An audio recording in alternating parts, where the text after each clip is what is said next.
not having their convention would basically shut down, go on vacation, maintain their silence, a lot like the old rules about when a president is on foreign soil.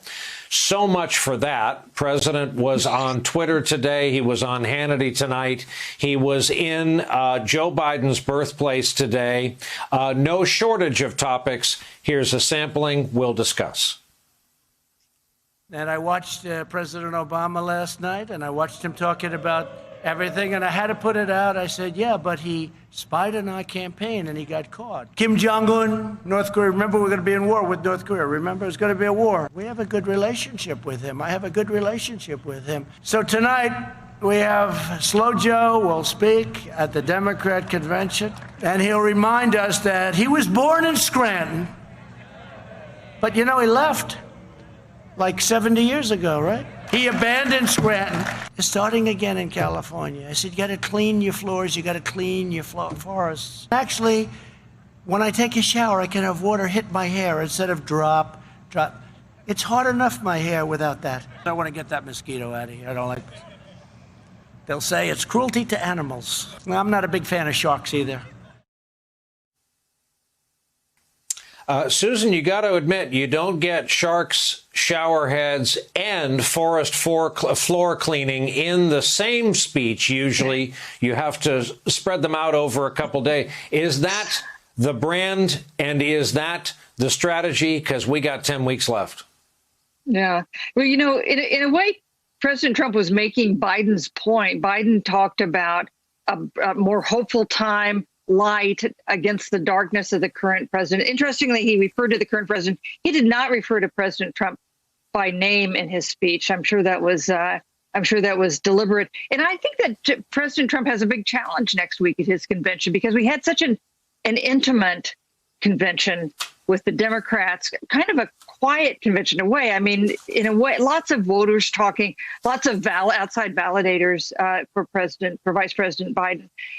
That is not the kind of convention I would expect President Trump to have next week, because he will have a convention that reflects his personality, his approach to things, much like I suspect we heard today in Scranton. Mr. Plouffe, the human third rail in the Republican Party, Hunter Biden, had a speaking role tonight. Was that a crafty attempt at indemnification in advance? I think it's probably less that, Brian, than, I thought it was pretty moving to hear both of his living children and then, of course, Beau posthumously introduce him. So listen, that's really the question for Letter. So you showed those clips from Scranton. Here's Donald Trump's problem right now. He's losing this election. I still think it will tighten, but he's losing it. Is any of the things you just showed going to convince somebody who might have voted for him in 2016 or who was undecided 6 months ago to vote for him? No. He's basically continuing to dig his own political grave. And so the question is he able to change next week? Are those voters going to hear something new, something more hopeful, something more disciplined? Or are we going to hear about Hunter Biden and the election's fraudulent and Barack Obama's a criminal? Like, his base will love that. They'll cheer, and the rest of the American people are going to tune him out. And so I've said this previously in our discussions, Brian, I am fascinated to see what we see next week. Because if we just basically get the Donald Trump on Twitter and on Sean Hannity, that is not going to help him at all, in my view. And he's got to add vote to where he is now. He's behind.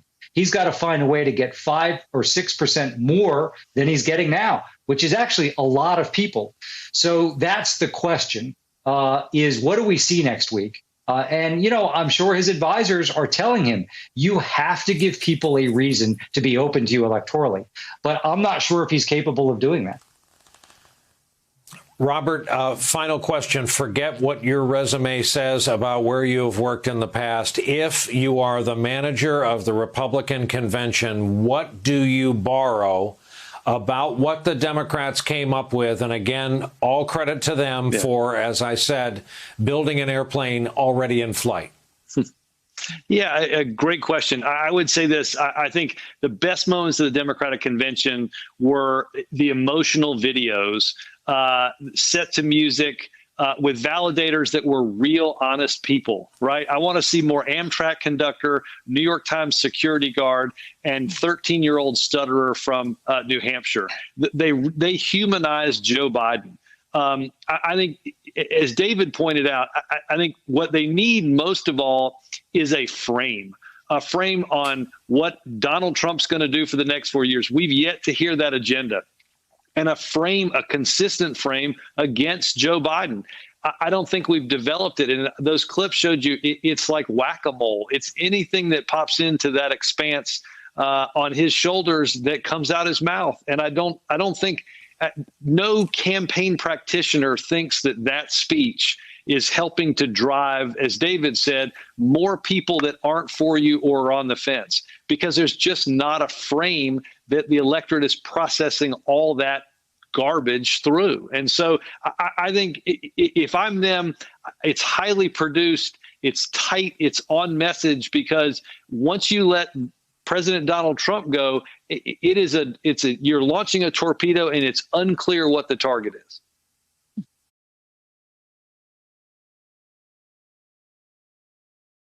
Hey there, I'm Chris Hayes from MSNBC. Thanks for watching MSNBC on YouTube. If you want to keep up to date with the videos we're putting out, you can click subscribe just below me, or click over on this list to see lots of other great videos.